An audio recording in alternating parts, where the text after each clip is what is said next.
In this video, I'm going to show you how to make your own potting mix when you're starting seeds, right? So typically when you start seeds, you're not just going to go get a bag of soil. You can get the seed starting mix, but I prefer to make my own.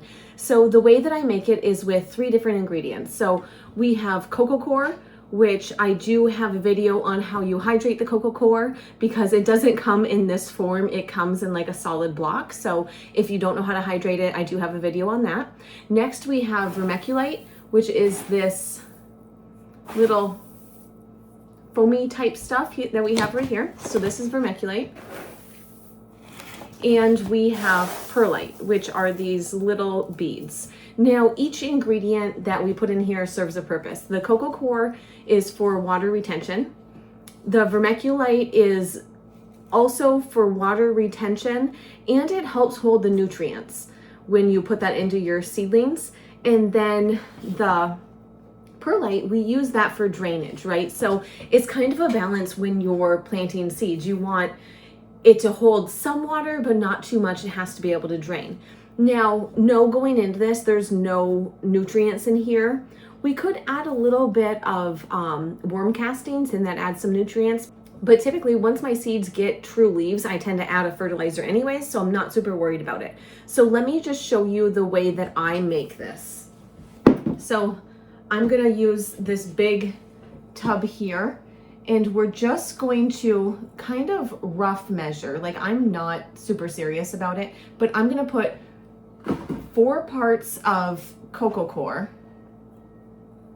And these containers are almost so big.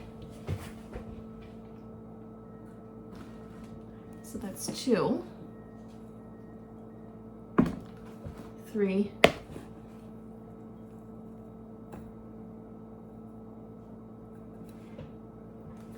and 4 of the coco coir. Then I'm going to take 1 of the vermiculite, pop that in there, and we're going to take 1 of the perlite. Now, when these are dry, they can be a little dusty. I don't know if you can see it kind of poofing up there, but it is a little bit dusty for you. And we're going to dump that in there. See it? See the poofing? Okay. Now we just come in, give this a good mix. Now I'm gonna make more than just this wee little bit. That's why I have such a big bucket. I'll just fill up this whole bucket with seed starting mix, but I wanna show you the final consistency once I get it all the way mixed up.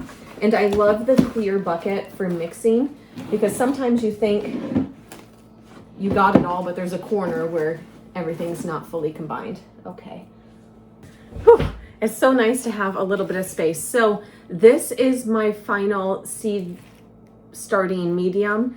As you can tell, it's light, it's fluffy. Unlike regular soil, when we're making that, there's no big chunks of like orchid bark or anything like that.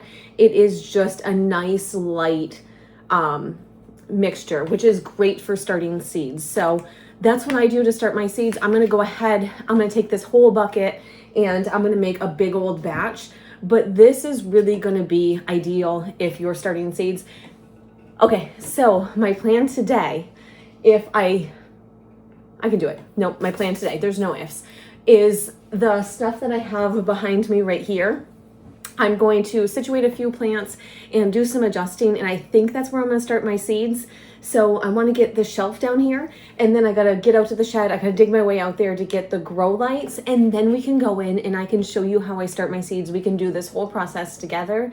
I really hope you enjoyed the video. I hope you enjoy making your soil as much as I do.